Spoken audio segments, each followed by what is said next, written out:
Lovely good morning. It is yet another interesting Tuesday morning, and welcome to the Camnet Breakfast Show. And today we have a fully packed program as usual. And I'm alone today. I'm not with the positive lady, but however, I myself, Patrick Soko, I'm going to be with you up to the hour of 9. And we are going to keep it just positive. And talking about positivity, we have to make sure that we start the day on a brighter note so that we are able to execute our goals and objective for the rest of the day. Remember that whatever you set out to achieve is what you are going to get. If you underestimate your potential, then you get just that. Make sure you overestimate your potential and make sure that you seek to achieve just that. But to just get started with our breakfast show this morning, we are going to go straight into the health corner with Dr. Matale, who is explaining to us pertaining to issues on cancer.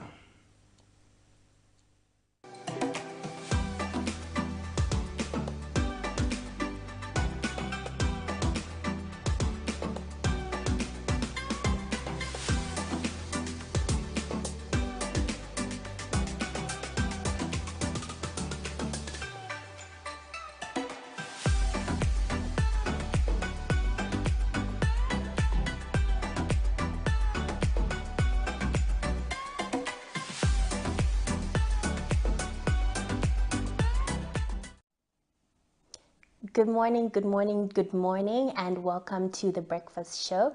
I am Dr. Namunji Matale, part of the Medical Women's Association of Zambia, particularly the Ethics and Advocacy Committee. And today we are bringing to you the special topic of breast cancer.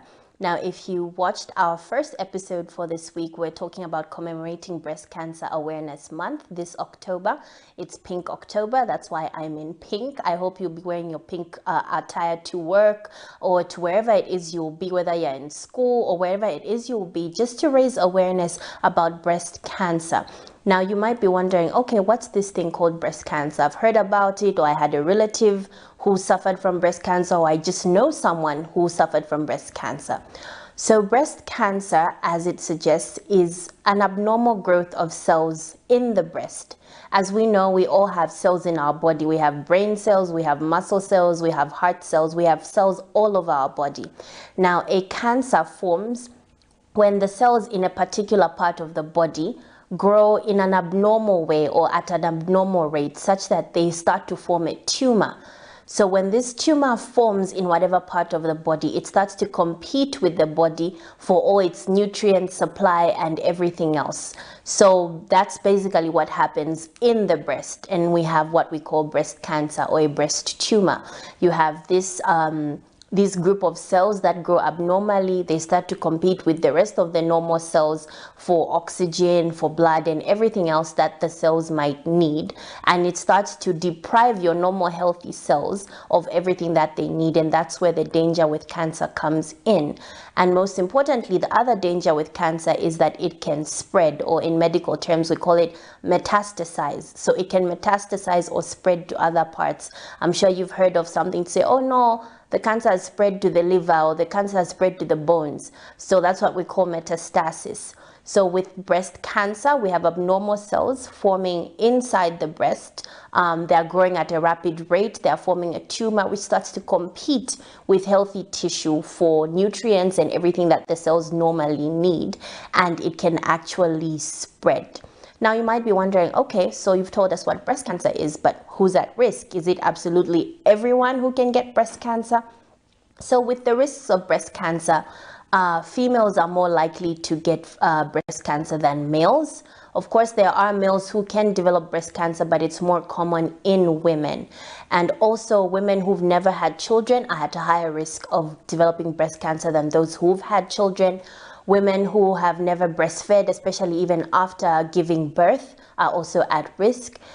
People who abuse alcohol, people who smoke, females who are overweight or obese, people who lack exercise, And there's also a much higher or increased risk of someone developing breast cancer if they have a family history of it, or if there's a close family member who had breast cancer or some other kind of cancer, whether ovarian, or as long as you know that you had a relative who had cancer, you are at risk of developing breast cancer. So there's so many other risk factors to it, but those are some of the very important ones. Some of them also include women who are undergoing what we call hormonal replacement therapy. These are women who, after menopause, they're trying to just normalize the symptoms of menopause by introducing artificial hormones again. So such women are also at risk. And also women who've been on hormonal contraception as well are at risk. Women who had their first period very young are also at risk. So there's several risk factors to developing breast cancer. So if you know a relative or close family member who suffered from breast cancer before, it's important for you to also be on the lookout and be aware that you are also at risk of developing breast cancer. If you know you are a person who chooses to take alcohol, if you abuse the alcohol, you're at risk of developing breast cancer. If you're a person who smokes, we plainly don't advocate for smoking at all. I wouldn't even say reduce. I would advocate for you to stop smoking, because cigarette contents increase your risk of developing breast cancer.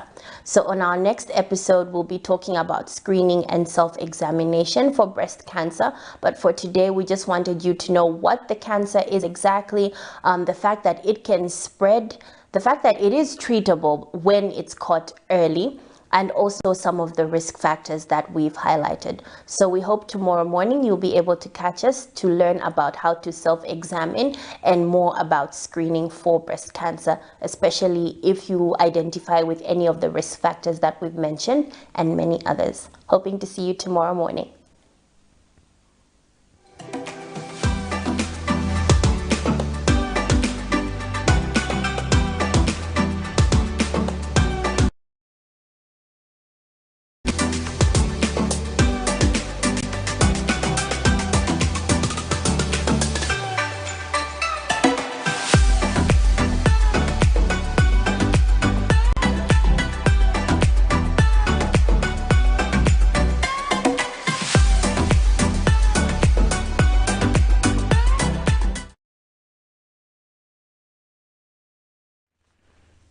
Welcome back. Well, that was Dr. Matali. They are giving us issues pertaining to cancer. As you're already aware, this month also borders a lot more about cancer awareness. A lot of activities have been lined up, and various organizations working in this fraternity are equally embarking on various programs to make sure that they raise awareness pertaining to cancer. Also, there are quite a number of free cancer screening services that are being offered by various organizations. Make sure that you get yourself acquainted and get yourself to listen to the Camnet Breakfast Show this week, so that you can also know where are some of the available screening services that are being offered for free, especially during this month, especially this week. Make sure that you get yourself abreast. But right about now, let's have a look at how the kwacha is performing against other major convertibles on the money market. Well, $1 is buying at 21 kwacha 17 ngwe and selling at 21 kwacha 59 ngwe. The Greater British Pound is buying at 25 kwacha 75 ngwe and selling at 26 kwacha 26 ngwe. The Euro is buying at 22 kwacha 30 ngwe and selling at 22 kwacha 74 ngwe. The South African Rand is buying at 1 kwacha 12 ngwe and selling at 1 kwacha 15 ngwe. So those are your money market updated this morning on the 17th of October 2023 at 0726. As per financial institution that we do monitor, they do vary from one bureau de change to the other, one financial institution to the other, but usually the margins are minimal in terms of the differences, just some cents. But overall, that's how the kwacha is performing this morning. In case you want to trade in or exchange money, so you get yourself aware of how the kwacha is failing this morning. And now, a lot about now, we have to look at our next segment where we get to know zoom in some of the stories that are making the headlines, especially in the Camnet news. And we'll start with the story where we get ourselves into the independence mood. And talking about the independence mood, let's get started with us understanding how business has been, because we are aware that usually people want to dress in national colors during independence.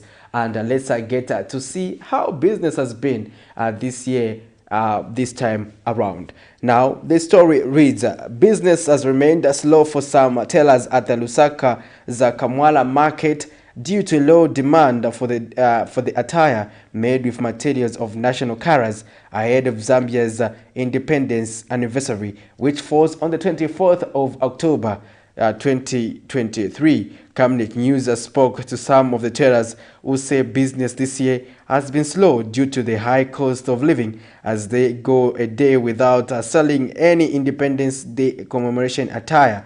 Paul Banda, one of the tailors, says he fears that the attires they have made may not be bought within the few remaining days, as people seem uninterested. Let's have a look at this story. We'll be back on the other side. Keep it on Camnet TV, not just another channel. With only about a week before Zambia celebrates its 59th birthday, businesses have remained slow for some tailors at Lusaka's Kamwala market due to low demand for attire made with material of national colors. Camnet TV News crew spoke to some tailors who have expressed displeasure at the pace their businesses are faring ahead of the Independence Day celebrations on 24th of October. Otherwise, Monga in a week, maybe there is another business last week was a week, but we can't pay maybe Zangala food. Otherwise, you have no time, can't put Mangala this, but this year, you're not going to slow. In a certain Chakas and emotion, when a dramas on a Zavuta Vuta, Kankalam, Zakazambi, Zakumbuyo, Zavotino Taimu, Nishi, ma national colors and I saw a since about 16. Oneka kuti machitechi munga mwepona so oneka vantu valipendera abatiri sulosi munga mwamene timaonera zaka zonse sitiziva chamene chilengezani chani but kupanga kweze hatuda prepare but nganichika kale munga ino chitaso lero pa 16 kanati kwanisha tulemona kona amaposti wadwalabo mbako wino bali lero tatulemono kuti ngabomba tulemone kefe awaya suluka tushinga fyala tushali la fe pitena event ya independence tuishi badili slow. Business they go a bit slow and so very reluctant to gula prices to make it more prices, but it goes slow. I don't know why. This is why we prepared because in October we start preparing, but like this year I don't know why business running a bit slow. Kapena ino wiki apuna tizaguisa but ya madezi yonsa ya gumbuyo so chambuka dobesa vina kupiga sala wa parkinga zagulisa futina listi. Others have attributed this to the high cost of living in the country. Na problem ya kanyandala. That's why all national colors ino chaka wambiri bazankala walipe bana. Ni problem metina ni challenge ya mene ya kifuta kukanyandala. Zambia celebrates independence on 24th October every year after gaining independence from the colonial masters in 1964. Vincent Piri for Camnet TV News, Lusaka. Well, there you have it. That's an interesting story pertaining to independence. And are you getting ready to have your attire on and get geared to commemorate the independence that falls next week? It is important that you dress in national colors and so that you can just show that patriotism. And talking about patriotism, yesterday we witnessed the Opposition Patriotic Front that was also declaring a day they call it the Green Day in commemoration of the later former President Michael Chilufya Sata, whom they say at Zambia, calling on Zambians that they should dress on green on the Green Day, which is on the 28th of October. And they are also imploring Zambians that they should dress in the green attire on that particular day, which is they are calling the Green Day, to celebrate the former president Michael Chilufya Sata. And that's been the PF talking about as they want to remember the founding president of their political party, and they also extended the invitation to all Zambians to do the same. Well, you too, our dear viewers, in case you want to give your perspective on that and other stories we are looking at, you are free to do so on the Camnet Breakfast Show this morning. We want to hear your opinions, and those of you watching on our Facebook page, we do not take that for granted. We want to thank you for making sure that you choose Camnet TV, not just another channel, for your information, especially on matters that border on governance. And moving on the program, let's have a look at other interesting stories that we had in the main news as of yesterday. Interesting story was coming from Kasisi in Chongwe district, where farmers in Kasisi in Chongwe district have been left hopeless following the grading over their vegetable gardens by an investor with the help of the Zambia police. Police in riot gear fired tear gas at the unarmed farmers who helplessly watched their source of livelihood being trashed. The visibly hungry farmers calling on President Hakainde Hichilema, who promised them that no one would move them from their gardens, to intervene. Now, let's have a look at this interesting story.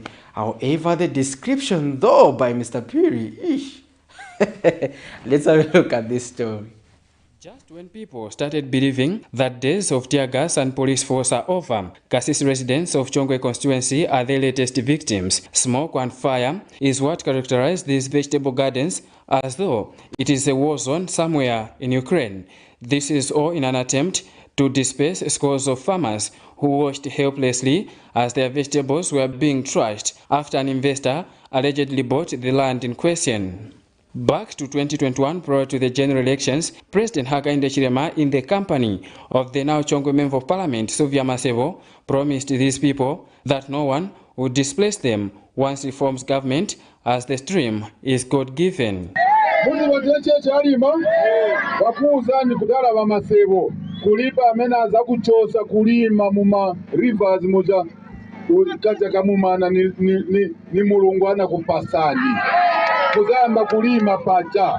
2 years later, the opposite is the truth. Era nyendine nkalamba pa. Nina 65 years. Nimalima garden. Kutokera 1975 until now lima garden. Koma ndio manje lero bayamba kugaula. Wati so ni muzungu. So manje kwa mena nzapeleka bana nikuti.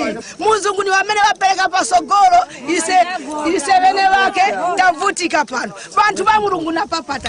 Nizaenda kutika. Nizaenda nikuti ba president.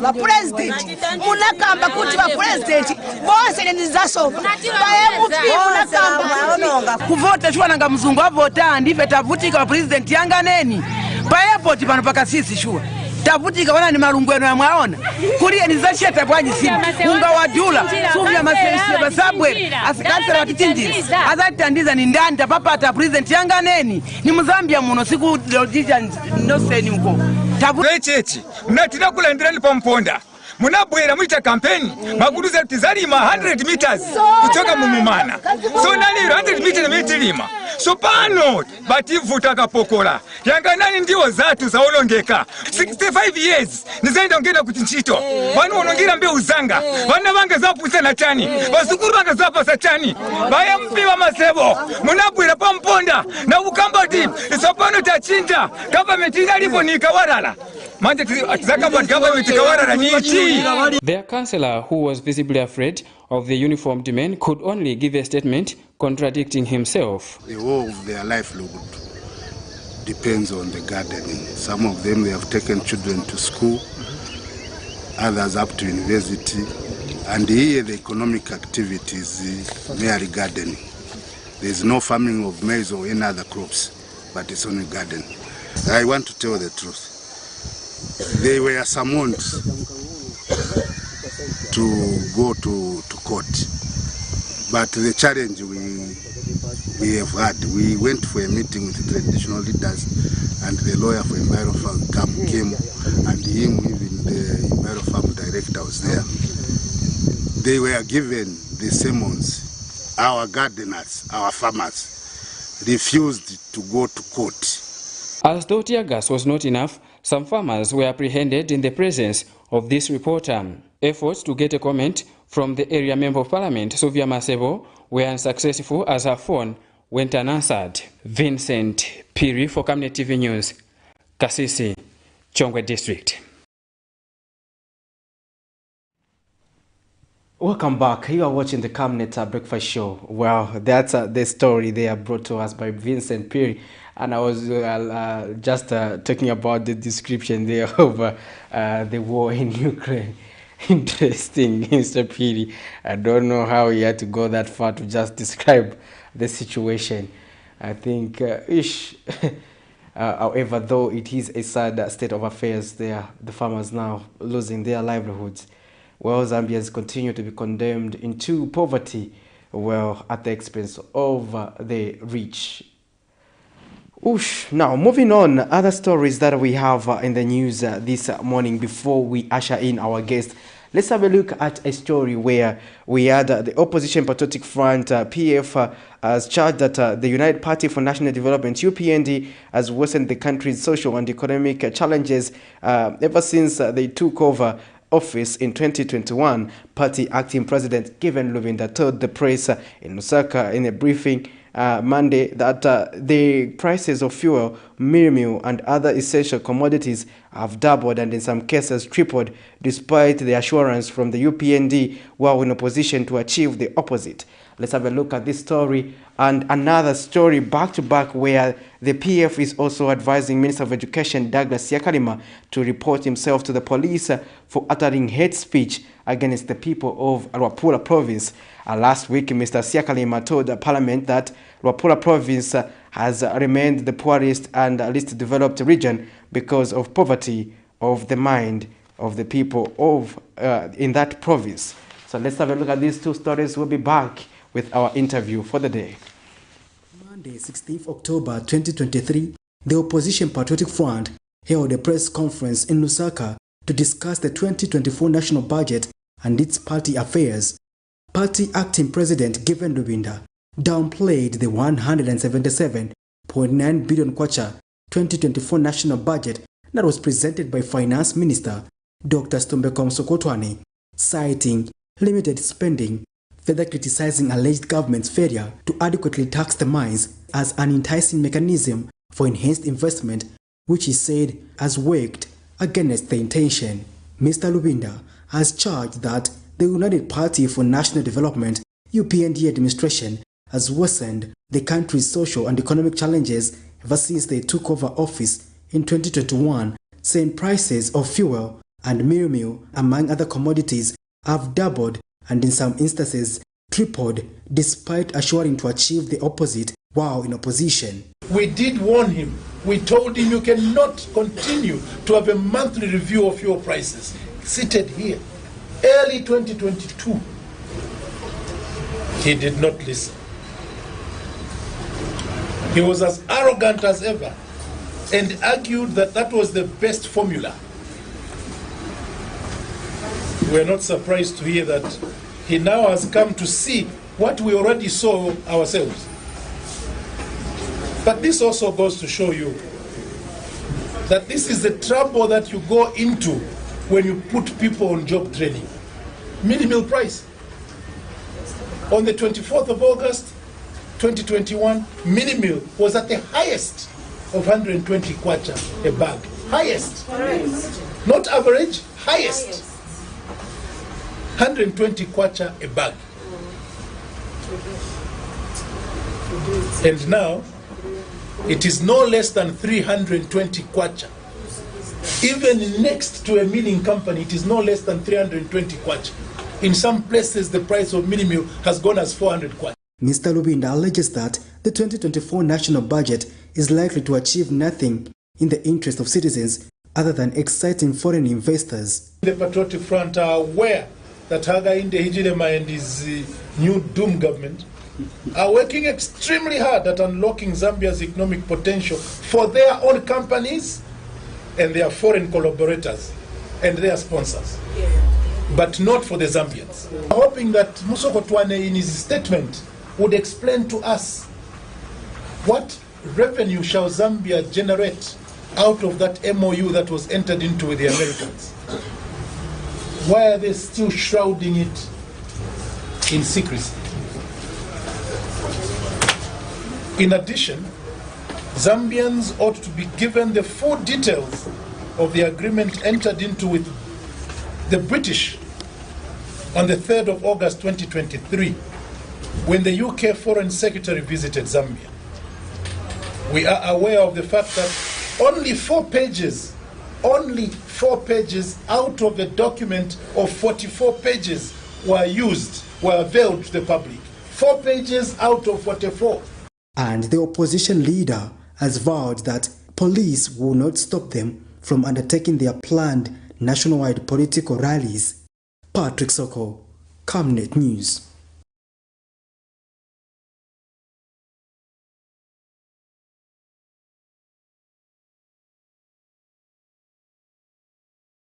And we laid a very firm foundation for economic growth, for taking Luapula out of poverty through the world famous Luapula Expo. And it's unfortunate, Acting President, that when our colleagues stand to speak, I mean our colleagues in government, I mean the UPND, when they stand to speak, they always elect to politics, even where it is not necessary to politic.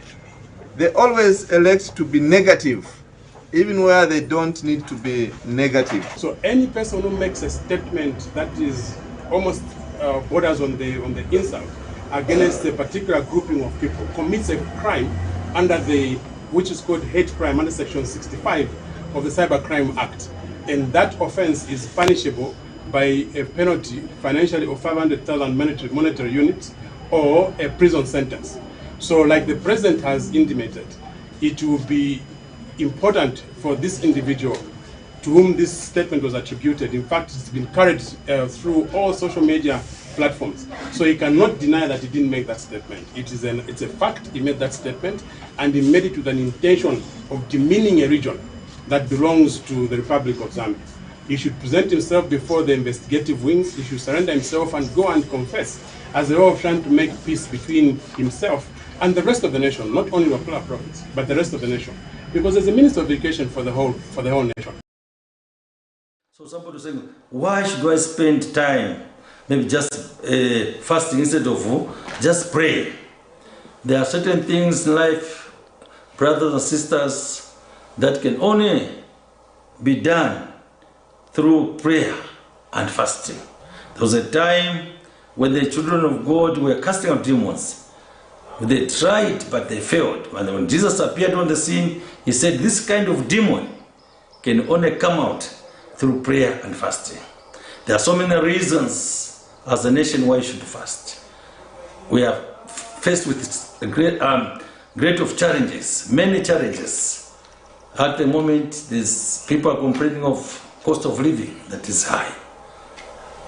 People are complaining of fuel prices. All these are things that have come in the nation. But what should we do as a nation? The answer is not in the politicians. The answer is in the hands of God.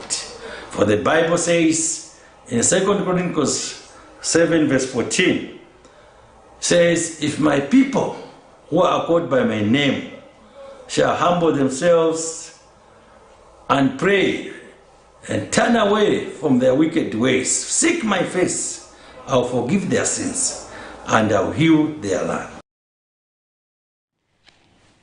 Thank you for staying with us. You are still watching the Camnet Breakfast Show Tuesday edition, where we focus on community matters as well as governance issues. happening in the country. But right about now, I've been joined by the guest for the day, and he is Bishop Tanda Mulenga. He is the member of the board for the National Organizing Committee for the Day of National Prayer. Welcome to the program, Bishop. Thank you so much for having me, and good morning, viewers. Interesting. We are happy that you managed to honor our invitation and be part of the program this morning, because this week we have one of the critical days in the Zambian calendar, where we get to reflect through the National Day of Prayer, which falls on the 18th of October every year. Tell us a little bit more about this Day of National Prayer. Yes, like you have alluded, and once again, thank you for having me. On the 18th October has been designated for the nation of Zambia for us to come and humble ourselves before our God. Like you know, we've been declared as a Christian nation, and to actualize that declaration, it will be imperative for us, at least once in a year, we come from different backgrounds, different denominations, and come and seek God together. There are 3 levels, or rather I would say 4 levels of prayer. First of all, there's a personal dimension. You may feel things are not going right in your life, and you may seek God intervention. And you can speak to yourself and say, because the way things are going, on the individual level, you would want to pray and fast and seeking God to intervene. From there, you can take it to the family level. At the family level, you may feel things are not going too well, the children are rebellious, or things are not seemingly coming at the pace you want them. So as a family, you can declare yourselves, let's pray and fast. From there, you can take it to the level of a congregation. As a church, you may say to yourself, look, we need God to intervene, and we need the presence of God in our church. Now, the same way you feel as an individual, the same way you feel as a family, the same way you feel like you want to pray as a congregation or as a church, it's the same thing that now comes to the national level. So it is for us to understand the patterns that the way God operates. So as a nation, more so as a nation that has been declared a Christian nation, once in a year, it's imperative for us to say, look here, we are a nation. We need good rains this season. We need a good harvest this season. We need God's protection. We need our youth to come into alignment with God's purposes. We need so many things to be healed in our country. So as a nation, we would come together, seek the Lord, pray to God for God's intervention. There are certain things that we need to obtain by reason of us working hard. And prayer is not a substitution of working hard. But what we are saying is that working hard is good, but working with divine favor is even better. So that's why we seek the Lord, we kneel down before God and seek the Lord and pray. And also, it's not just prayer, but fasting and praying. So if you allow me, I can maybe for just a few minutes discuss fasting under 1 minute. There are different types of fasting. There's what we call total fasting. Total fasting is when you don't drink water, you don't eat anything from 6 to 18 hours. You don't drink water, you don't eat food, you are just reading the Bible and praying because you have a burden. There's also what we call partial fasting. Partial fasting is where you deny yourself from the luxurious things like pizza, chicken, beef. You just go for vegetables. You just eat things like vegetables. Even when you eat shima, you don't eat a large sum. You just eat a small lump with the little vegetables. But you seek praying. You still pray. Then there's another fasting which it's also partial, but in this case you don't eat solid food, but you drink water. So this is our time to pray and fast as a nation? I can go further by... I have a question. Yeah. If I'm working, I come for work, I cannot fast. Or what happens if I say I'm fasting, but I'm still working? Is it possible? It's very, very possible, depending. If you are hard labor, for instance, if you are digging trenches, or you are digging a borehole, you are building, you are carrying heavy things, you may be exempted from the fast, but not from the prayers. Okay. And if you are pregnant, if you're a pregnant woman, you do not need to go for fasting. You are exempted from the fasting, but not from the prayers. You still pray. If you are on medication, maybe the doctors have prescribed some medication, or you have a terminal illness and you have to live on medication, you are exempted from the fast, but not from the prayers. I just want to make that distinction. Or on medical grounds, if you feel that you cannot fast for too long, by reason of your physical body, you may be exempted you are exempted from the fast, but not exempted from praying. Okay? But let me just quickly throw this in. You know, the problem is sometimes people fast, but they don't pray. So, because it's fasting and praying. So those two must be combined. But if you are fasting, for example, you're not drinking water, you're not eating any food, but you're not praying, that means you're just on hunger strike. You know, I just wanted to throw that distinction. So when we are saying praying and fasting, we are saying you deny yourself luxurious things.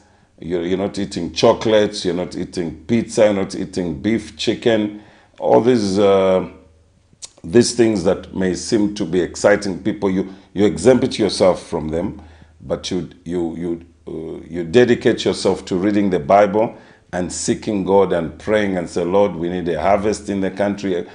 My family is not doing well. I need my children to come into alignment with God's word. So those are the things that prompt us to pray.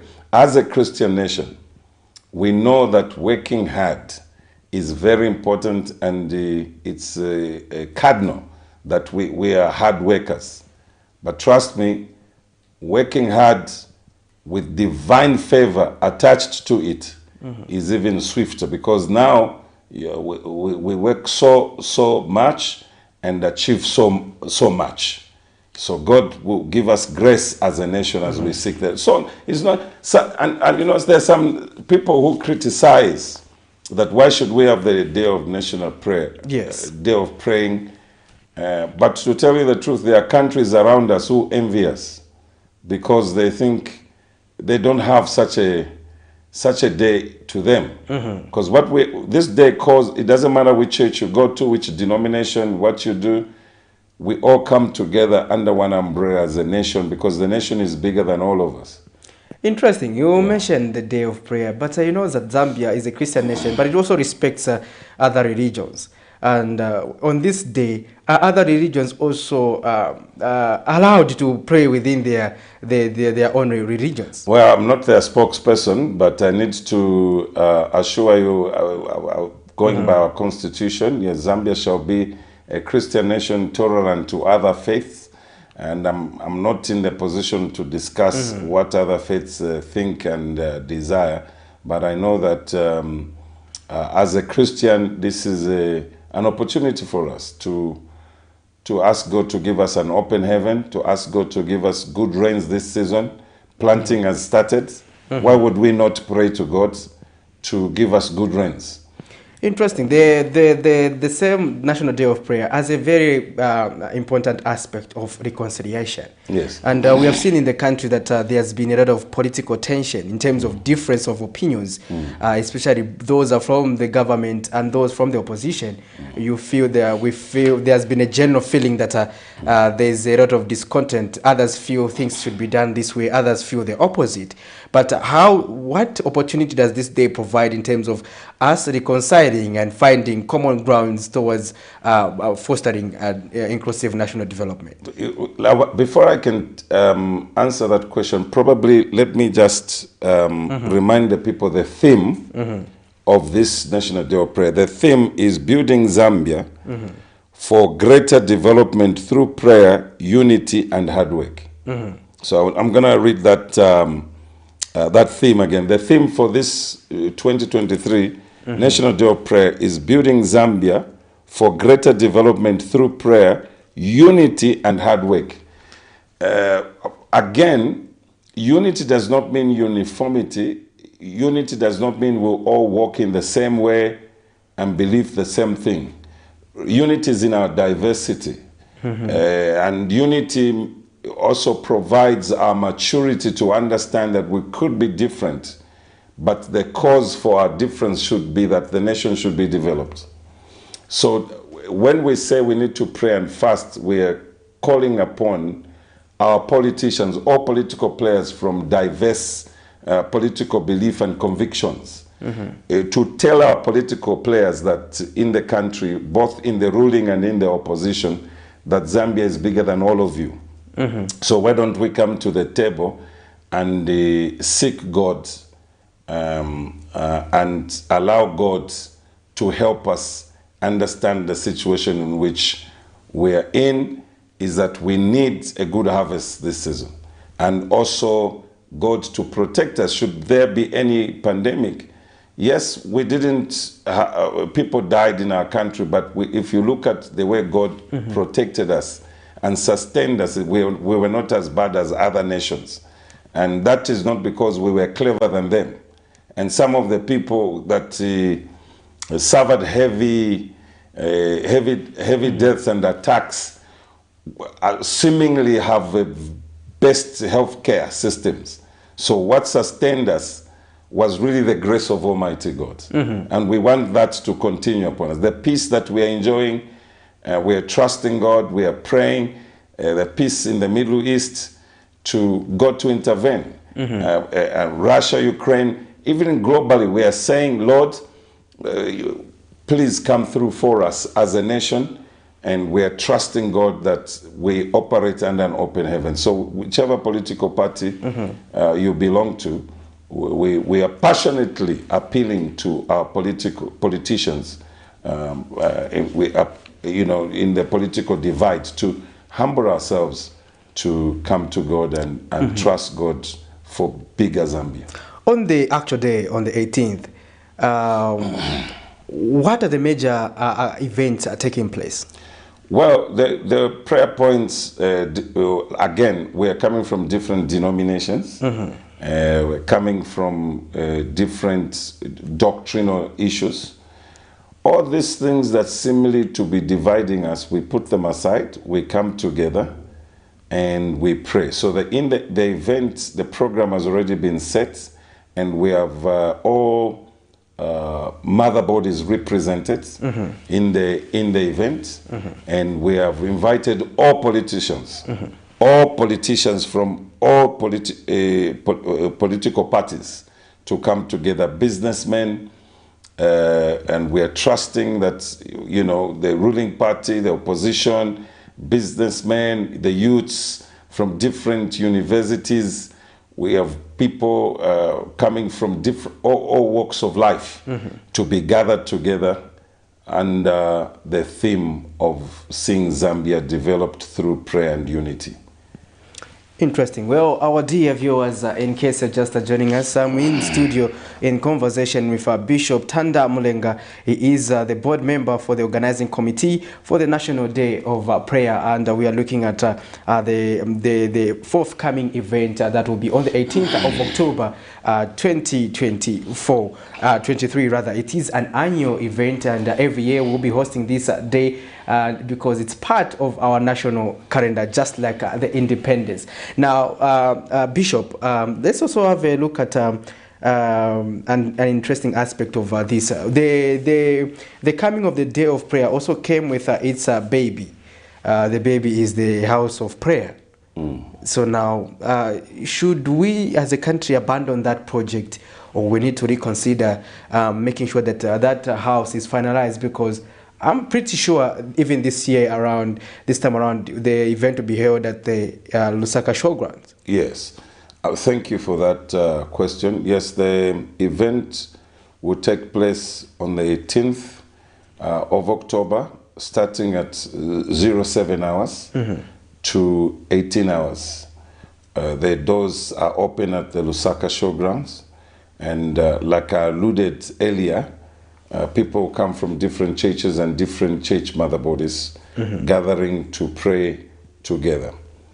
Now, the National Day of Prayer is a baby of the declaration of Zambia as a Christian nation. President Chiluba, may his soul rest in peace, declared Zambia as a Christian nation. And then we have the National Day of Prayer to actualize the National Day of Prayer. I mean, to actualize the declaration of Zambia as a Christian nation. You asked me my view on the National House of Prayer.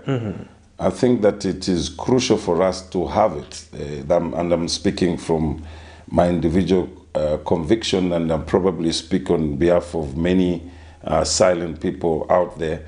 The National House of Prayer is a national altar for a family will meet in the morning or once a week to pray as a family altar. As an individual, you pray, you have your own altar as an individual. The church, we meet, we have Holy Communion, which is served from the altar. As a country, also have an altar. We are saying we are not worshiping idols. We are not worshiping any other God. We are worshiping the God of Abraham, Isaac, and Jacob. Many years ago, before you and I were born, there came a missionary by the name of David Livingstone, who at the time of his death in Chitambo Mission, knelt down and began to pray for our country. And he prayed, and the prayer is recorded and is written, and the scripts have been distributed throughout the globe. He said, "This country on which my bended knees lean, I pray that shall be a Christian nation, and the light shall be beamed from here to other nations." So as we see these things unfold to us, things like the National Day of Prayer, the declaration of Zambia as a Christian nation, the National House of Prayer is, as a matter of fact, an answer to some people who have been praying before us. I think it was Martin Luther King Jr. in his speech, "I Have a Dream." In one of the lines he said, if we seem to be successful today, it is only because we stood on the shoulders of those that went before us. So some of the things that are unfolding in the positive way are as a result of people who've been seeking and praying for Zambia even before we came on the scene.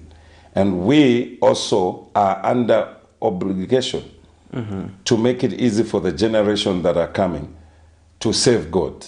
They must find systems, they must find structures in place that will cause them to serve God easily than we did. We don't want our children to fight the battles we are fighting for. I'll give you a quick example. Why should we be violent today? Because our founding father for this nation threw stones so that we can get independence, so that the children coming after them, who's us, can enjoy the freedom which they fought. And if we're throwing stones today and having violence against each other, they must be turning in their graves, because that's not the vision they had for this country.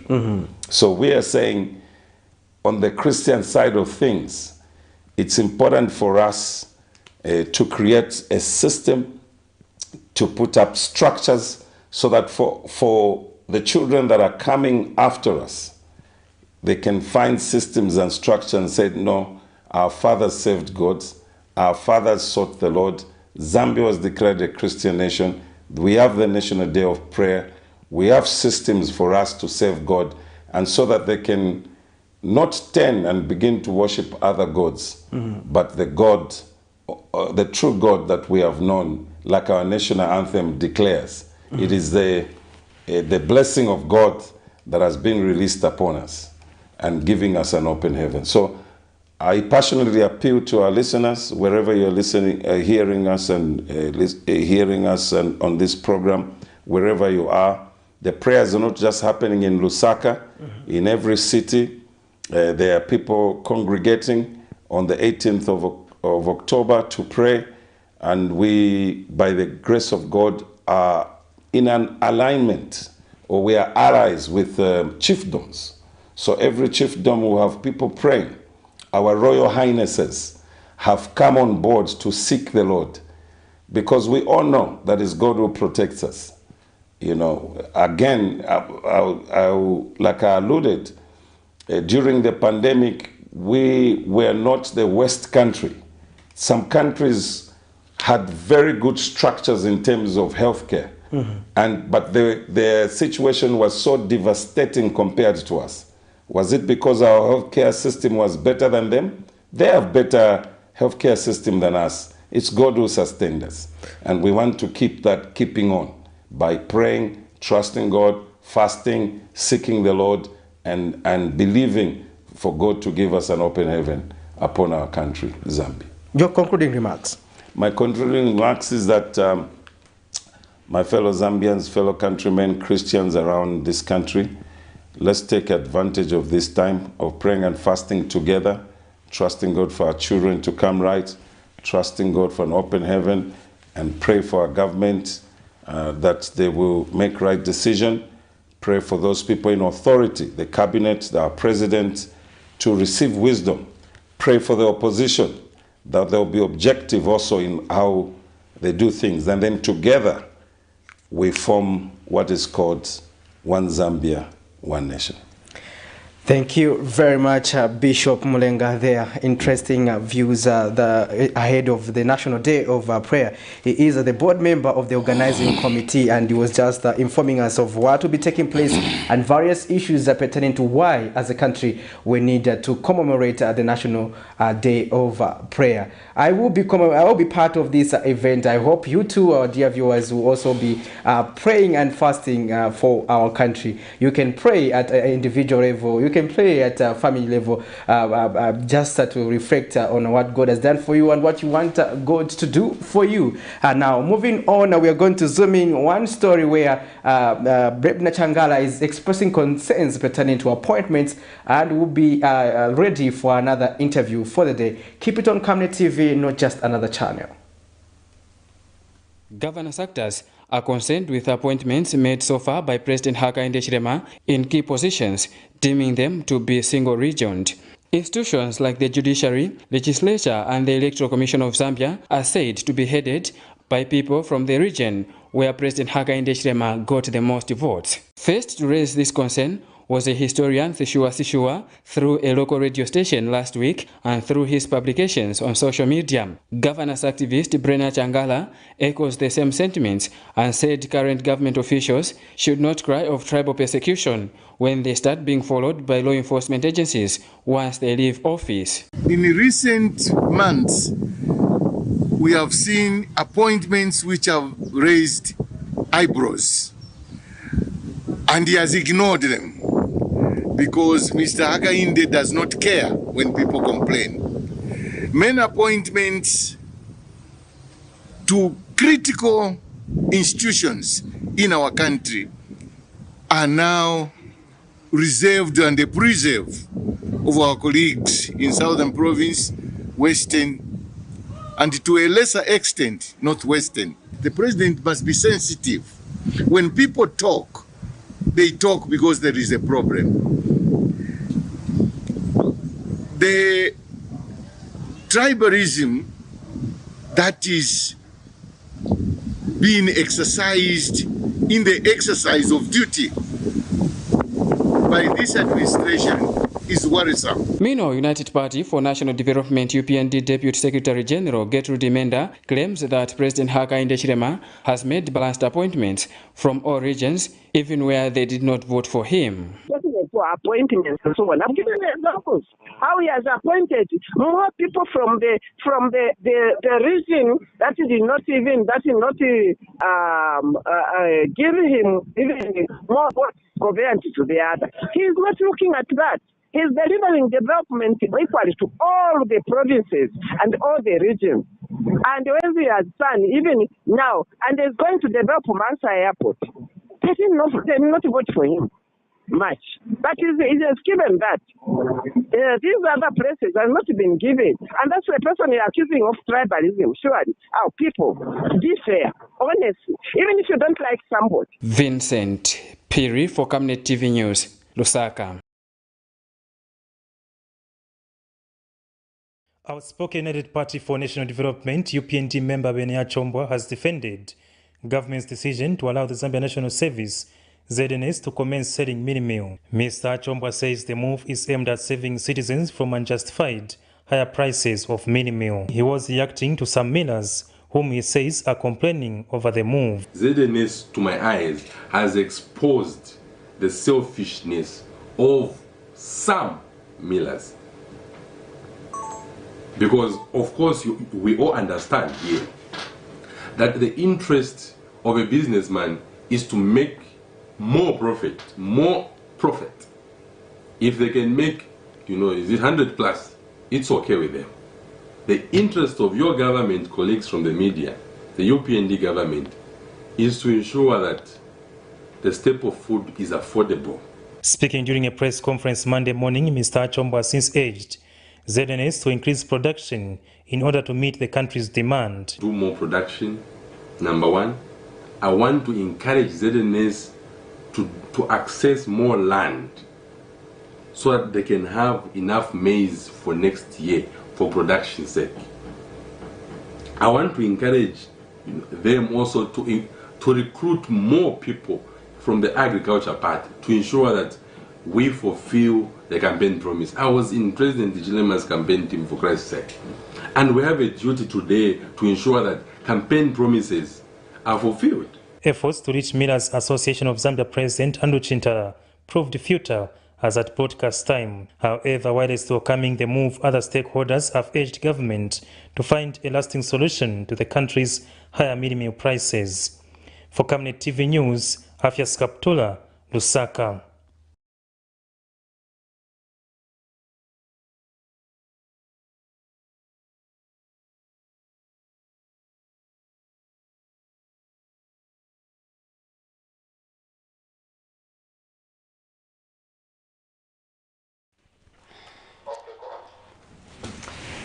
Welcome back. Those are two interesting stories there. One from Comrade Brebna Changala and the other one from Benia Chombwa, talking about the issues pertaining to the high price of meal and that the ZNS intervention, which we saw over the weekend, ZNS now being able to supply their meal in some chain stores.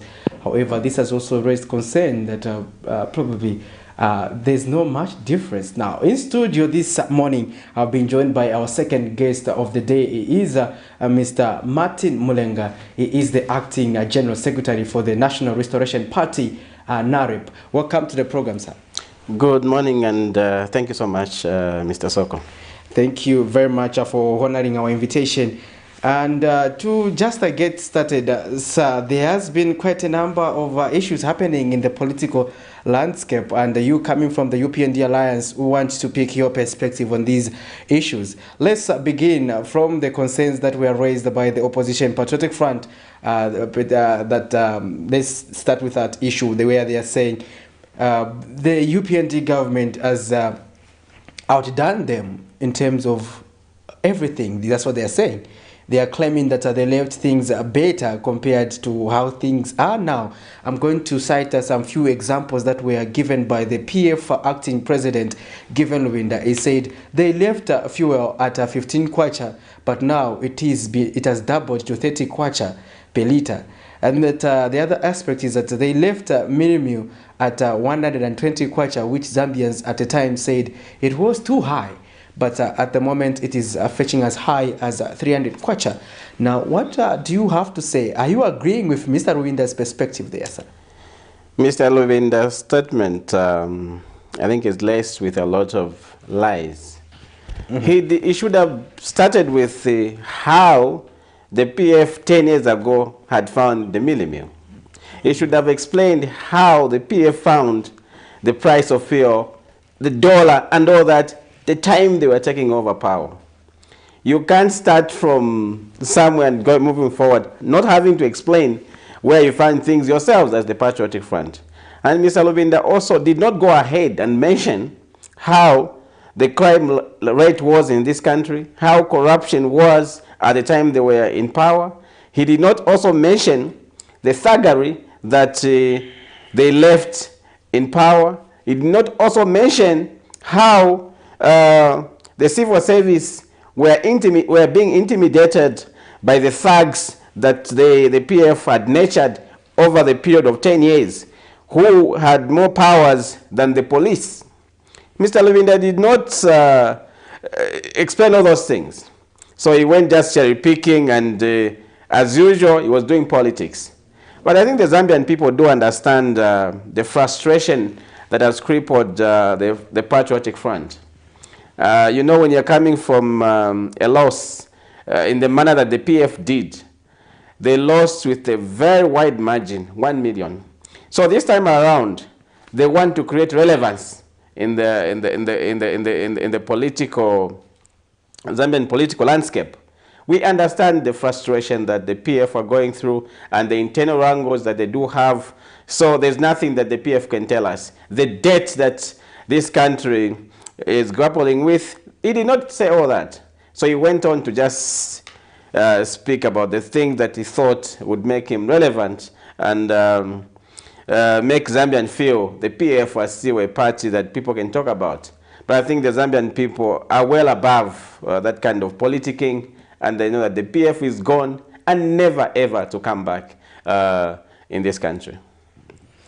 Interesting views are there. There's also another concern that I hope you are preview to the statement that that was issued over the weekend by the Minister of Education last week, that people of Luapula suffer from poverty of the mind. And this statement seems not to settle well, especially from those from the opposition. And what do you make of that statement by the Minister of Education, especially? Yeah, I've heard it through social media that the minister did probably mention those, did utter those words in Parliament. But I'm not able to probably put together in what context did he put that statement. Because obviously it did not just come, boom.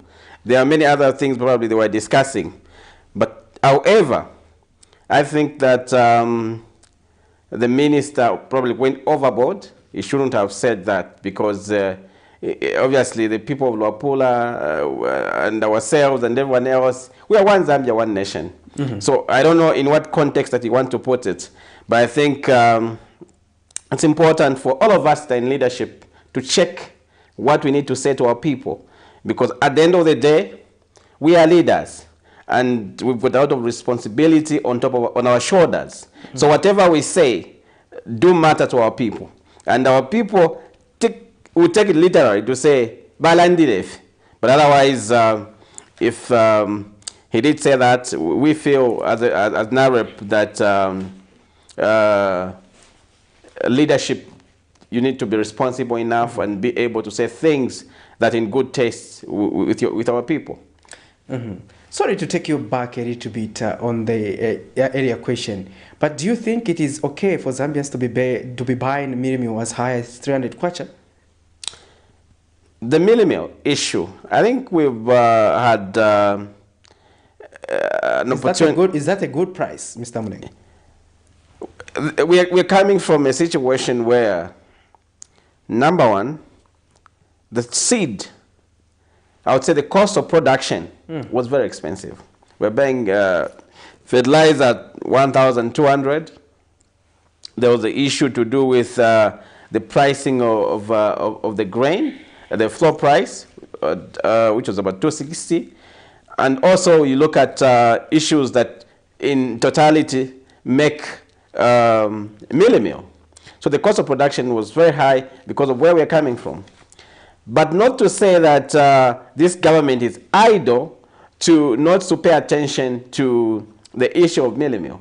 That's how come this government has put in interventions to making sure that our people do buy the mealie meal, which is our staple food, at a price that is affordable.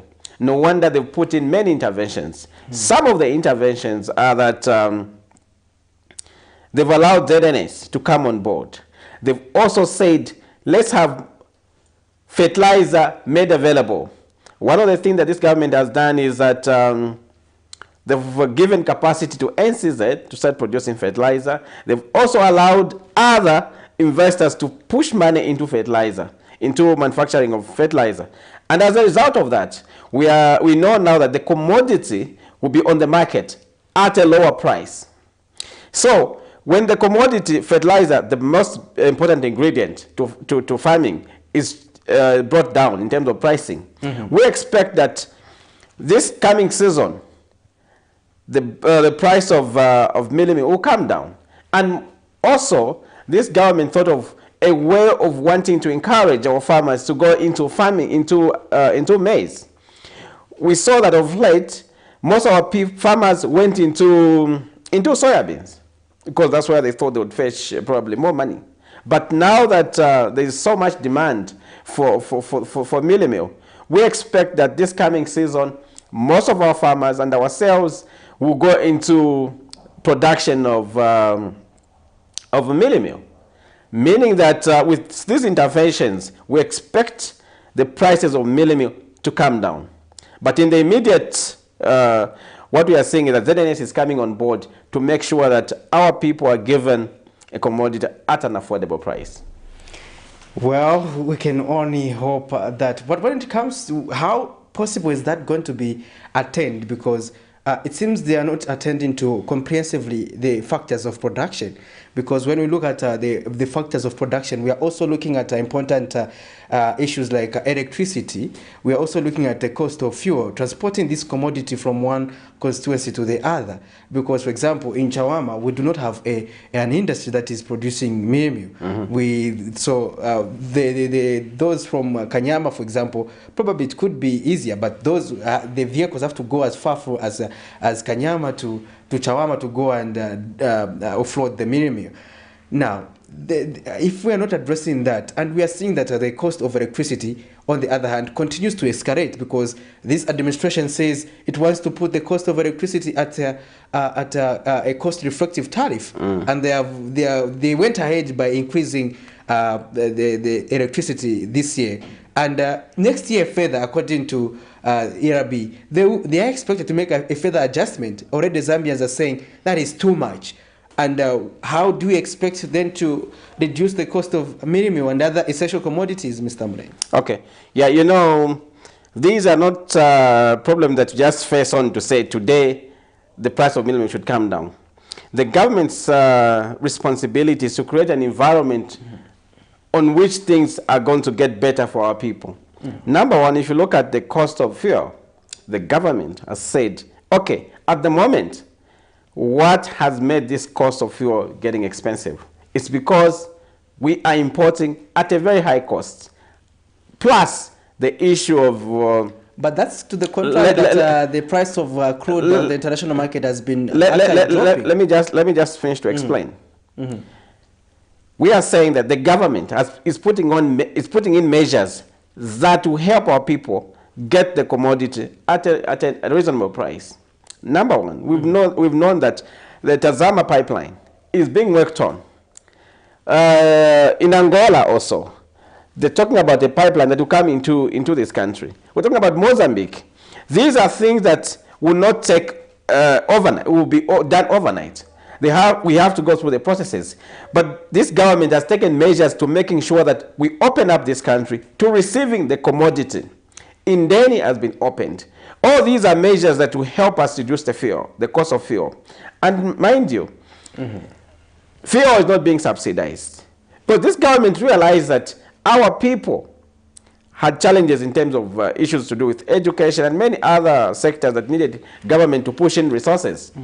And then the government realized to say, we cannot develop without having educated people.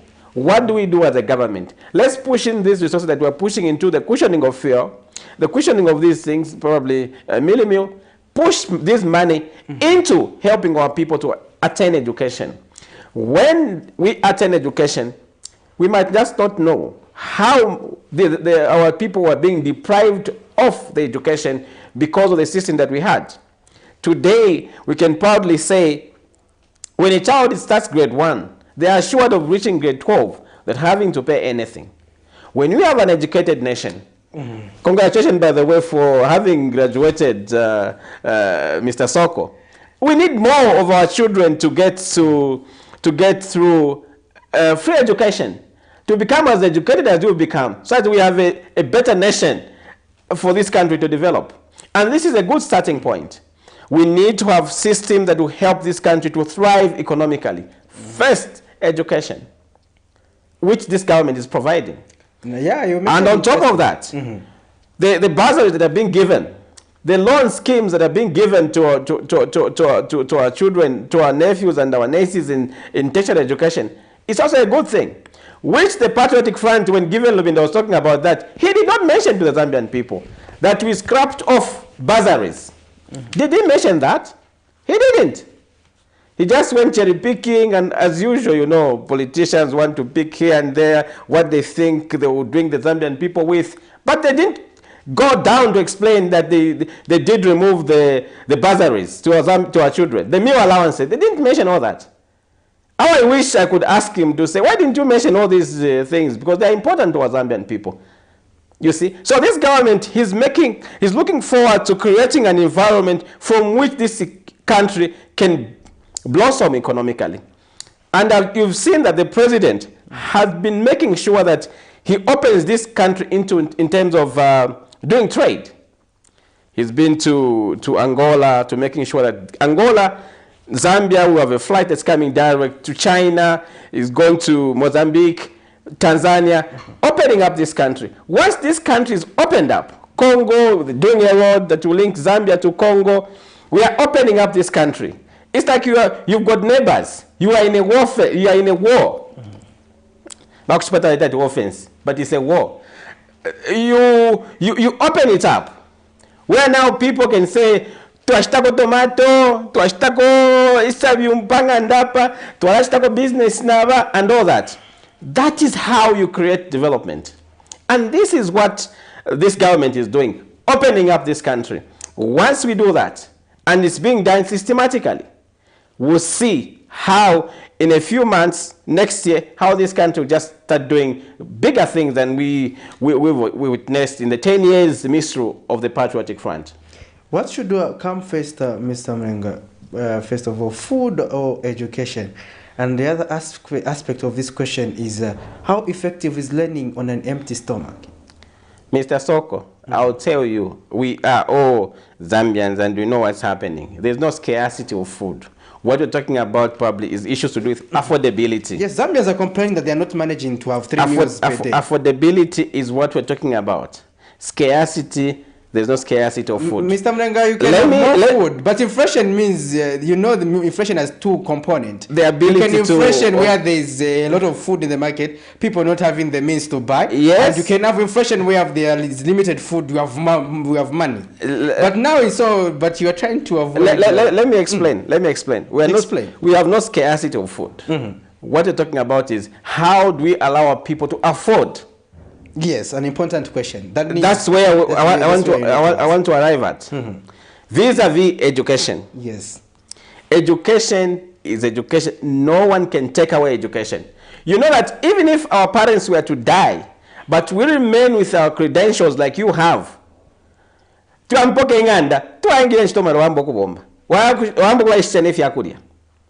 how important education is. Even farming, this farming we're talking about, we need to have some kind of innovations in the way that we're doing farming. How do you attain that? Education. We need to have issues to do with our youths getting into business. How will they do it? Education. Education is key for a human being. I'm not taking away the importance of food, because food as well keeps us to move as human beings. But what I can say is that this government is not idle to attending to these issues that people are grappling with. Yes. But they have a history. Why have we find ourselves in this situation?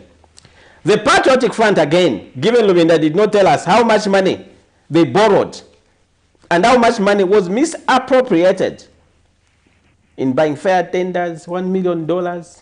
They didn't tell us the airport money, the Microsat toll gate. That's why Zambians showed them a red card. And we expect those people to be telling us to say we left the country better, to come on TV and tell Zambian people that we left this country better. Don't you think that's why Zambia said no to them? You want Zambians No, because earlier you did mention that the Patriotic Front, through Given Lovinda, did come out to explain this. Now I want to justify why we don't need to have space. You have mentioned an interesting aspect, because equally you are insisting on education because this is a policy you feel is a success. Under the UPND, you are singling out education. No, but when I asked you to say, is education effective on an empty stomach? You went on to explain how important education is, which is undisputable. So yeah, and I went on to explain. Don't you think they are also cherry picking like you? No, not at all. I'm explaining. I have not even talked about issues to do with debt that the PF left us. The debt was like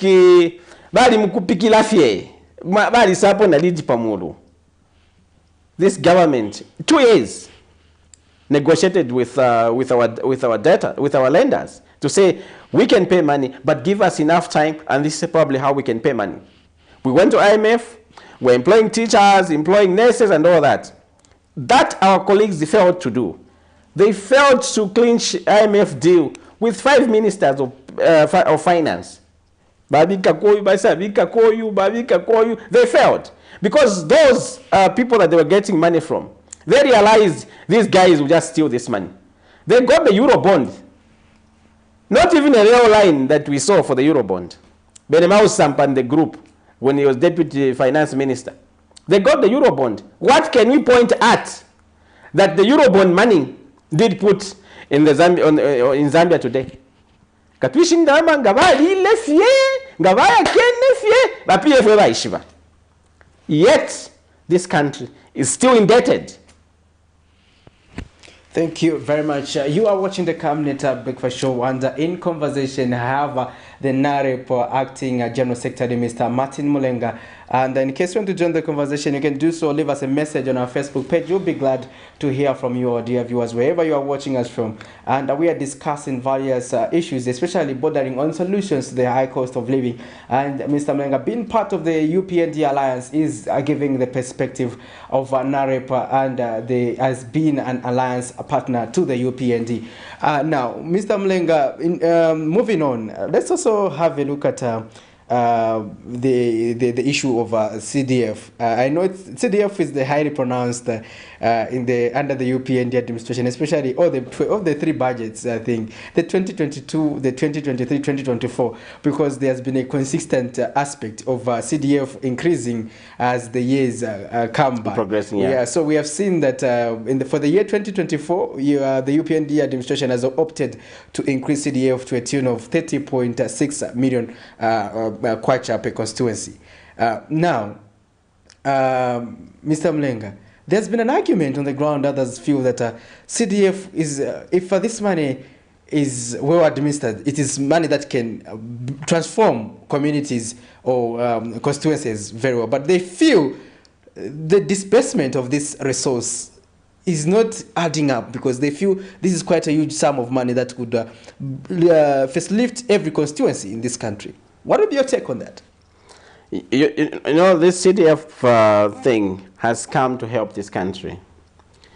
The president did mention when he went to Chongwe, when he talked about decentralization, where he said, we want development to reach out to our people. In the remotest areas of this country, we want development to reach out to them.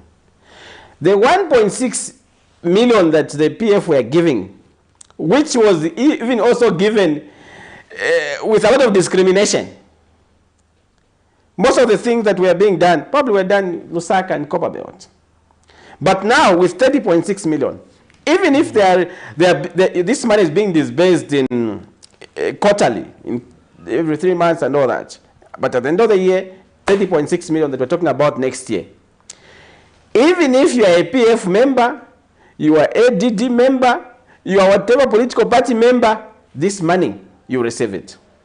And on top of that, this government has given them Land Cruiser for monitoring projects in their constituencies. Previously, the members of parliament were saying, but this government says, per constituency, a Land Cruiser to do the monitoring of projects. On top of that, na ambulance CDF money. I mean, to how to help them run these CDF projects properly. And if we want to talk about CDF, there are certain members of parliament under the Patriotic Front who are doing exceptionally well using the CDF. And we expect the PF to be open enough to come in the open to say this CDF thing is helping us. There are schools that are being built using CDF.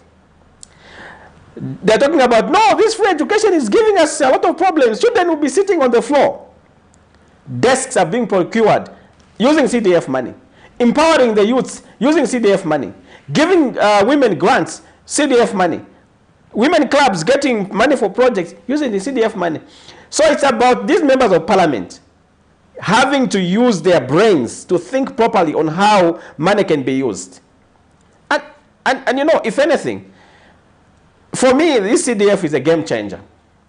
Whether you are whatever political party, the people of Zambia will come and ask you to say, what did you do in the 5-year tenure that we were given with the CDF money? Show us the projects. 3 classroom block, there was a police post there in that ward, there was that thing in that town.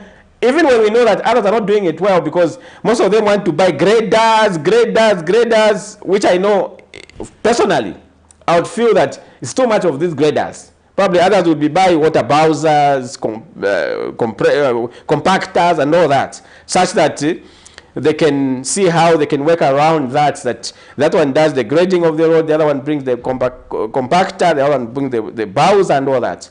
But all in all, we can proudly say this CDF is a game changer in the political landscape of this country. And come 2026, each member of parliament will account for what they are going to do using this CDF money. Your concluding remarks. I think the Zambian people should see through how this government is putting in a lot of effort to see how they can help ourselves as Zambians. Because there's no any other shop that goes another person, UPND. We all got the same shops. Are you sure? So as a result of that, we feel with our Zambian people, and we know that we've got a government that is working to making sure we have a better life for all of us. So that's it, Mr. Soko. We've got very good people in leadership. Let's trust the process. There is light at the end of the tunnel. Well, we can only hope so. There's a light at the end of the tunnel, according to Mr. Mulenga. But this is where we have to call it a day on the Camnet Breakfast Show, Tuesday edition. Until tomorrow when I come with another interesting aspect or edition of the Camnet Breakfast Show. This has been Patrick Soko, your usual host. Keep it on Camnet TV, not just another channel.